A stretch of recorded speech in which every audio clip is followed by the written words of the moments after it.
la estructura del poder público. Ya manejamos todo un conjunto de conceptos básicos sobre los niveles del poder público, las ramas que tiene el poder público. Ya manejamos los conceptos de órganos y la tipología de órganos, órganos propiamente dicho, unidades administrativas internas.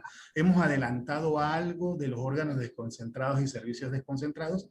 Los vamos a incluso a puntualizar y a desarrollar mejor cuando estemos trabajando el módulo 3, descentralización funcional. Lo vamos a contrastar con la desconcentración funcional, que son dos conceptos distintos, que son dos capítulos distintos, pero que están en un título de la LOAP. Entonces hay que estudiarlos a más detalle en la siguiente sesión. Pero también ya manejamos los conceptos no solo de la tipología de órganos, órganos de dirección, órganos superiores, de consulta, órganos de control fiscal. Ya no manejamos solo esa tipología, sino también las tipologías de los entes, entes descentralizados funcionalmente, con forma de derecho público, con forma de derecho privado, los que tienen forma de derecho privado con fines o sin fines empresariales, dependiendo de si se crean como sociedades mercantiles con fines empresariales y viven de lo que producen, caso de las industrias petroleras, por ejemplo. Y que todos estos conceptos van a tener consecuencias, por ejemplo, cuando estemos viendo la Ley Orgánica de Administración Financiera del Sector Público, cuando estemos leyendo la misma Ley Orgánica de Administración Pública, cuando estemos leyendo todo un conjunto de cuerpos normativos del sector público. Bueno, con todos esos conceptos básicos ya hemos hablado de los principios claves del sector público, principio de supremacía constitucional, competencia, legalidad.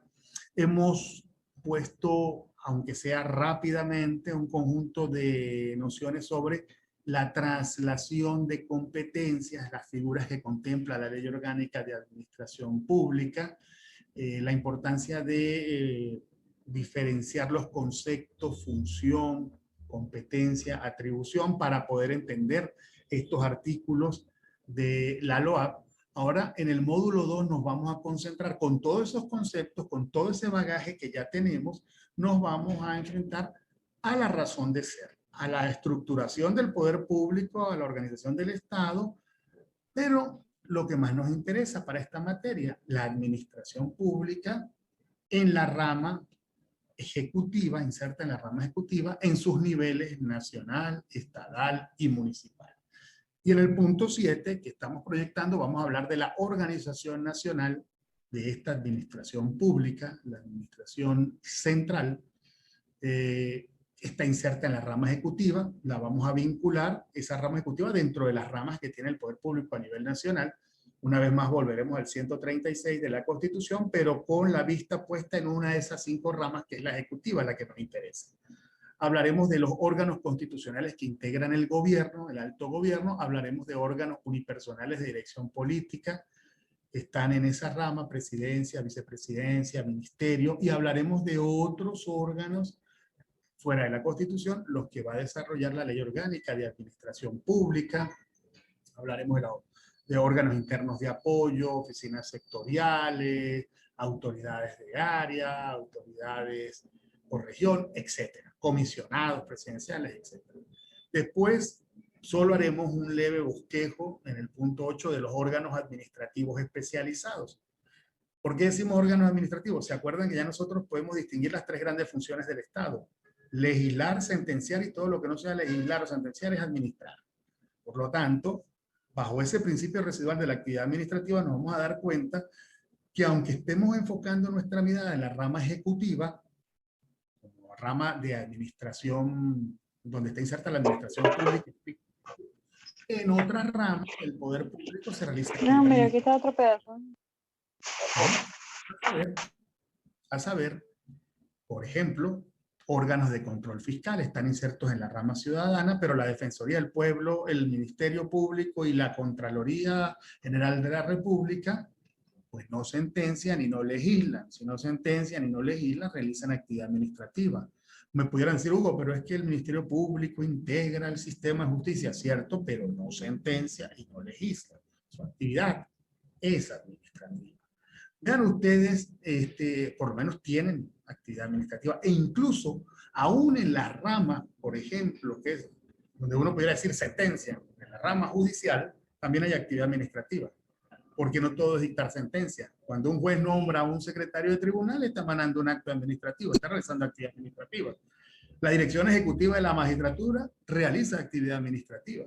La Asamblea Nacional no siempre dicta leyes, también dicta acuerdos, nombra su comisión de contrataciones, su comisión de enajenaciones, realiza actividad administrativa, por aquello del principio residual de la actividad administrativa.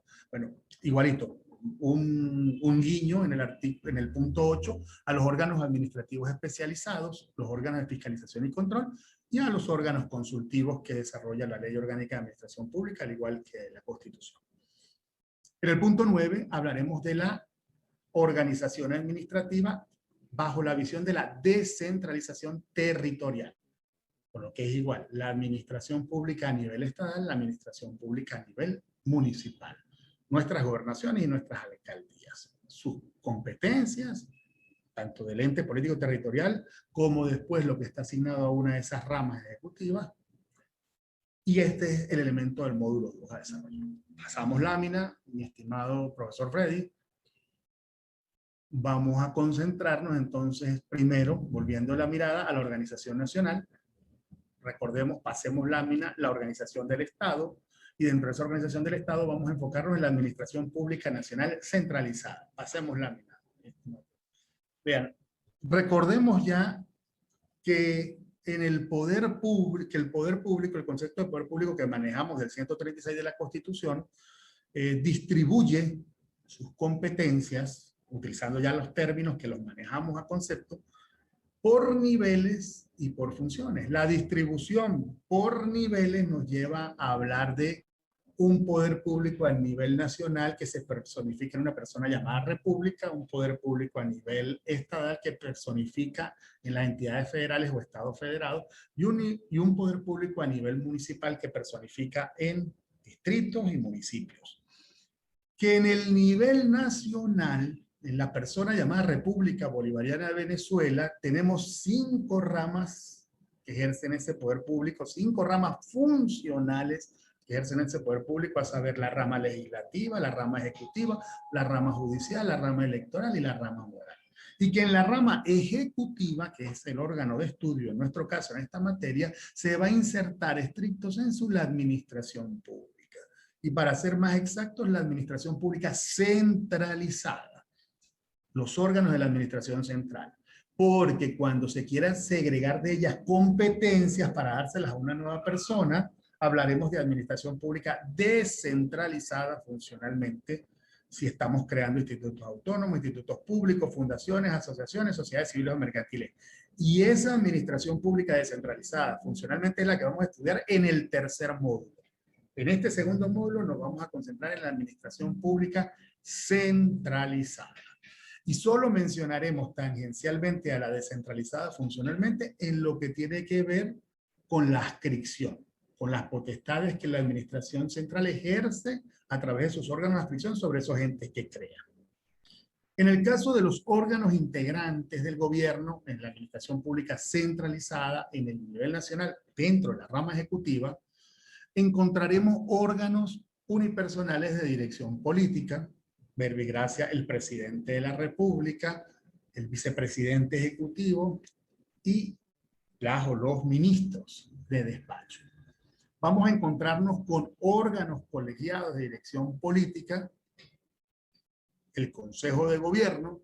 Vamos a encontrarnos con órganos de apoyo interno a la dirección política, las juntas sectoriales, antes le llamaban gabinetes, y la Comisión Central de Planificación. Vamos a encontrarnos con órganos consultivos donde está la Procuraduría General de la República, el Consejo de Estado, incluso el Consejo de Defensa de la Nación, también pudiéramos incorporarlo ahí en esos otros órganos, pero con carácter consultivo. Y luego volveremos a dar una mirada a los órganos constitucionales integrantes del poder público por ramas. Con respecto al presidente, desarrollo constitucional, las competencias están asignadas en el 236 de la Constitución.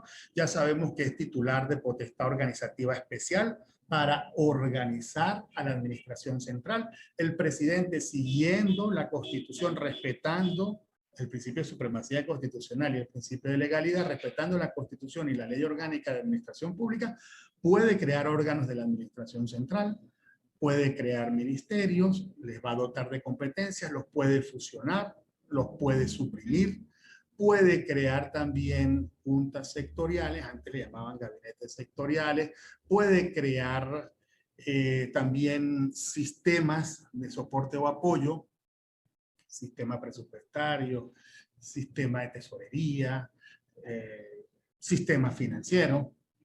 Puede crear oficinas nacionales que gerencien estos sistemas de soporte o apoyo, Oficina Nacional de Presupuesto, Oficina Nacional de Contabilidad Pública, ONAPRE, ONCOP, Oficina Nacional de Bienes Públicos. Vean, puede también crear, nombrar comisionados presidenciales, puede nombrar comisionados interministeriales, puede nombrar autoridades de área, autoridades regionales, que son las figuras que menciona la Ley Orgánica de Administración Pública. El vicepresidente ejecutivo, perfecto, quedémonos en esa. Me gusta más esta lámina. Con esto en mente, enfoquémonos con los artículos, vámonos al artículo 44 de la Ley Orgánica de Administración Pública, donde vamos a ver la distinción entre órganos superiores de dirección, que toman decisión, y órganos superiores de consulta, los que orientan a esos que toman decisión. Si nos vamos al artículo 44, bajo una interpretación sistémica, vean que estamos en el título tercero de la Ley Orgánica de Administración Pública, que regula, resalto, el nivel central de la Administración Pública Nacional. Administración centralizada, a diferencia del título cuarto, cuando lo estemos viendo en el siguiente módulo, vean ustedes, si se colocan en el artículo 92 y siguiente, vamos a hablar en el título cuarto de la desconcentración y la descentralización funcional. Capítulo 1, desconcentración. Capítulo 2, descentralización funcional. Eso va a ser materia de desarrollo al módulo 3. Aquí nos vamos a concentrar en la administración central, y no solo la administración central en extenso, no, la administración central del poder público a nivel nacional. Por lo tanto, a nivel estadal, tendremos que voltear la mirada a las constituciones de los estados, que según la Constitución Nacional son las que se dictan para organizar los poderes o el poder público en las ramas del poder público dentro del estado, y a nivel municipal tendremos que voltear la mirada a la Ley Orgánica del Poder Público Municipal. En el artículo 44, que está en el capítulo 1 de los órganos superiores del nivel central de la Administración Pública Nacional, nos dice que son órganos superiores de dirección del nivel central de la Administración Pública Nacional, el presidente o presidente de la República, vicepresidente o vicepresidente ejecutivo, consejo de ministros como órgano colegiado, vicepresidentas o vicepresidentes sectoriales, ministras o ministros y las jefas o jefes de gobierno y autoridades regionales. Son órganos superiores de consulta la Procuraduría General de la República, el Consejo de Estado, el Consejo de Defensa de la Nación, las juntas sectoriales y las juntas ministeriales, las cuales después tendrán desarrollo pormenorizado en la misma Ley Orgánica de Administración Pública y en las normas de creación de las mismas. Si nos vamos a otros órganos que vamos a encontrar en la Ley Orgánica de Administración Pública, fuera de los que ya hemos mencionado, volteemos la mirada al artículo 72 y 73 de la Ley Orgánica de Administración Pública. Vamos a hablar de comisionados y comisionadas, vamos a hablar de autoridades regionales y autoridades de área. Vean, nos dice artículo, disculpen, no lo mencioné, pero bueno, vamos a agregarle ahí las autoridades regionales, las voy a mencionar con este punto de los consejos. Nos dice el artículo 71 de la Ley Orgánica de Administración Pública sobre autoridades regionales.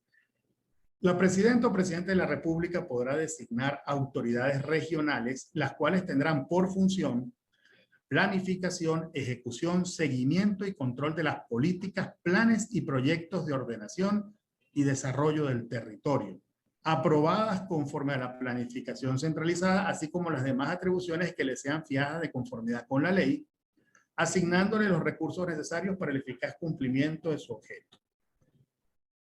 Vean ustedes, amigas y amigos, cuando estemos hablando de estas autoridades regionales, estaríamos hablando de planificación, formulación y ejecución de esta actividad administrativa en el marco de las competencias que tiene asignadas el nivel nacional del poder público.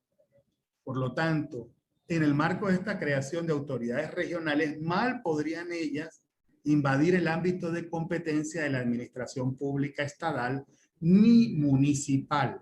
Ellas están como una manifestación, estas autoridades regionales, una manifestación de la desconcentración que ya nosotros hemos trabajado de forma conceptual en el módulo 1, para permitir acercar la coordinación de esas competencias del nivel nacional en una región o en una entidad federal.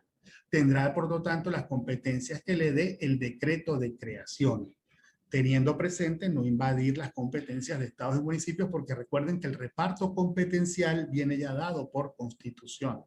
Por lo tanto, mal pudiera dar como competencia lo que no le pertenece al nivel nacional, el Ejecutivo Nacional. De los consejos nacionales, las comisiones y los comisionados. Nos dice el artículo 72, los consejos nacionales, que el presidente de la República puede crear consejos nacionales con carácter permanente o temporal, integrados por autoridades públicas y personas de las comunidades organizadas para la consulta de políticas públicas sectoriales que determine el decreto de creación. El decreto de creación respectivo determinará la integración, representación de los sectores organizados, económicos, laborales, sociales y culturales y de cualquier otra índole en cada uno de estos consejos nacionales. Al final, estos consejos nacionales no son más que, vamos incluso a adjetivarlo, que serían órganos. ¿Órganos de qué? De la administración central, que están en el nivel del poder público nacional, en la rama ejecutiva, un órgano de la administración central de carácter consultivo para consultar políticas. ¿Cuáles? Las que diga el decreto de creación. Vean cómo los conceptos genéricos nos permiten a veces definir estos elementos a más detalle. Y con la norma de creación saber cuáles serían los elementos competenciales específicos del mismo. Seguimos. Nos dice el artículo 73, ya no de los consejos, sino de los comisionados, que el presidente o presidenta de la República puede designar comisionados y crear comisiones presidenciales o interministeriales permanentes o temporales integradas por funcionarios o funcionarios públicos y personas especializadas para el examen y consideración en la materia que se determine en el decreto de creación. Las comisionadas presidenciales o interministeriales también pueden tener por objeto coordinar criterios y examen conjunto de materias asignadas a diversos ministerios. El decreto de creación determinará quién habrá de presidir las comisiones presidenciales, sus conclusiones y recomendaciones y serán adoptadas por mayoría absoluta de votos. Vean que las dos últimas líneas, después del punto y seguido, están descontextualizados porque no se corresponden con lo que se está regulando. Comisionados se corresponden con los consejos que están en el artículo anterior. Pero se acuerdan que ya nosotros manejamos la sentencia de la Sala Político-Administrativa que nos recuerda cómo debe ser la interpretación de la norma, que no solo es literal, que es sistémica, que es racional, que es teleológica y que es histórica. Entonces, no debe rasgarnos las vestiduras estas debilidades que a veces encontramos en la redacción de las normas. En otras palabras, las dos últimas líneas del único aparte del artículo 73 no se corresponden con el artículo 73 de los comisionados, sino se corresponden con los consejos, por el artículo 72. Si utilizáramos los conceptos que ya manejamos, bien pudiéramos decir que los comisionados presidenciales o interministeriales son órganos de la administración central, del poder público en el nivel nacional, en la rama ejecutiva, de carácter obviamente también asesor. No es ejecutivo, no es, por lo tanto, de dirección y de administración. Que tendrán qué competencias o qué materias a asesorar o estudiar, las que les sean asignadas. Diferencia entre el consejo y el comisionado. Pudiéramos decir, bueno, los consejos son órganos colegiados, los comisionados son órganos unipersonales. Vean cómo los conceptos los puede uno ir ensamblando para delimitar estas figuras. Después de todo, la LOAP lo que hace es dar los lineamientos bajo los cuales el presidente puede crear estos órganos de la administración central, como ya lo hemos visto en el primer módulo de la materia. Finalmente, nos mencionan las actividades únicas de área y los sistemas de apoyo. Nos dice el artículo 74, autoridades únicas de área. La presidenta o presidente de la República puede designar autoridades únicas de área para el desarrollo del territorio o programas regionales con las atribuciones que determinen las disposiciones legales sobre la materia y los decretos que la crearen. Diferencia con la autoridad regional puede trasvasar una entidad federal y puede vincular a una región específica, andina, llanera, etc.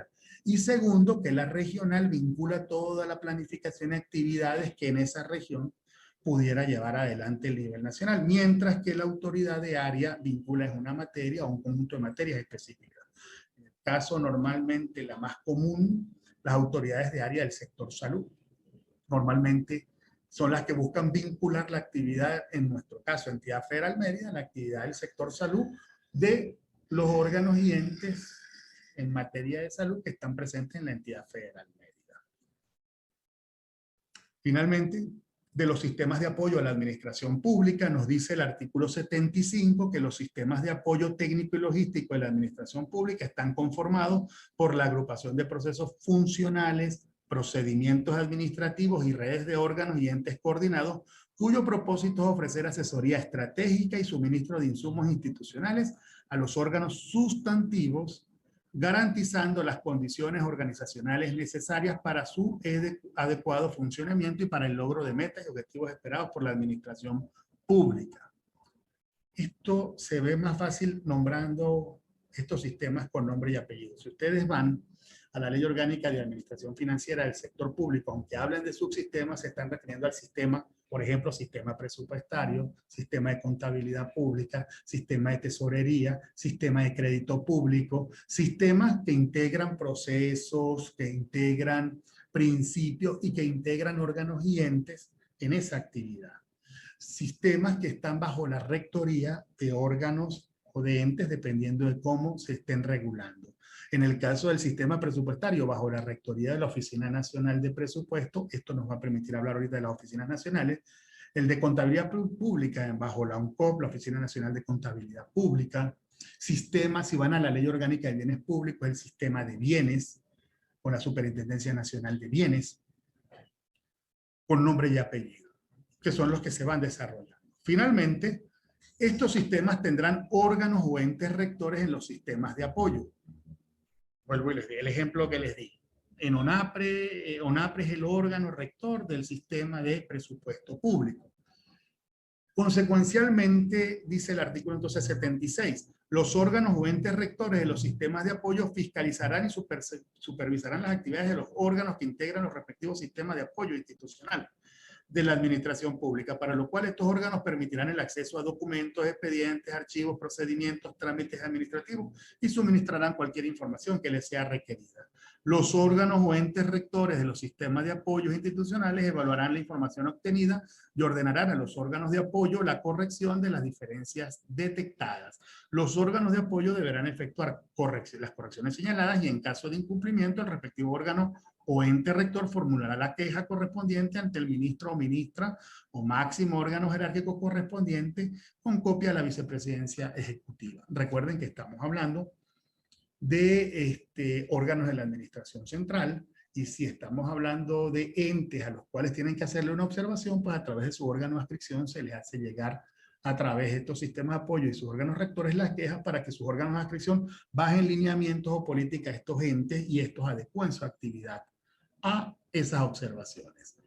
Finalmente, las oficinas nacionales las relaciona el artículo 77 de la LOAP en los siguientes términos. Presidente o presidente de la República podrá crear oficinas nacionales para que auxilien a los órganos y entes de la administración pública en la formulación y aprobación de políticas institucionales respectivas, las cuales serán rectoras de los sistemas que le estén asignados. El ejemplo prototípico que les acabo de mencionar, la ONAPRE, la ONCOP, la Superintendencia Nacional de Bienes, en el marco, por ejemplo, de la Ley Orgánica de Administración Financiera del Sector Público, las dos primeras, en el marco de la Ley Orgánica de Bienes Públicos, la tercera, la Oficina Nacional del Tesoro también, en la Ley Orgánica, la Oficina Nacional de Crédito Público, en la Ley Orgánica de Administración Financiera del Sector Público. En síntesis, en el marco de la Ley Orgánica de Administración Pública, que es la que da los lineamientos de creación de órganos de la Administración Central para que el presidente pueda ejercer su potestad, ¿se acuerdan? Para crear órganos de la Administración Central, o lo que es igual su titularidad de potestad organizativa, que se hace en el marco de los lineamientos de la Constitución y la ley, él podrá crear estos órganos que hemos mencionado, podrá crear órganos de consulta del tipo consejos nacionales de carácter colegiado, podrá crear comisionados de carácter obviamente unipersonal, autoridades de región, autoridades de área, sistemas de apoyo, oficinas de apoyo.